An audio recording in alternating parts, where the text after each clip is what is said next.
Kontsumobide, Kontsumoko Euskal Institutuaren helburuetako bat da, kontsumitzaileak eta erabiltzaileak defendatzearen eta babesteren arloan Eusko Jaurlaritzaren politikak zehaztea, planifikatzea, bultzatzea eta betearaztea.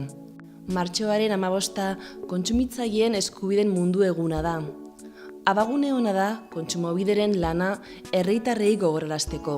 Herritarrei eskaintzen dizkien doako zerbitzuen artean, kontsumitzaileei eta erabiltzaileei bulegoetan, webgunetan eta sare sozialetan esku horrien, aldizkarien eta divulgazio kanpainen bitartez informazioa eta orientabideak ematea nabarmendu behar da.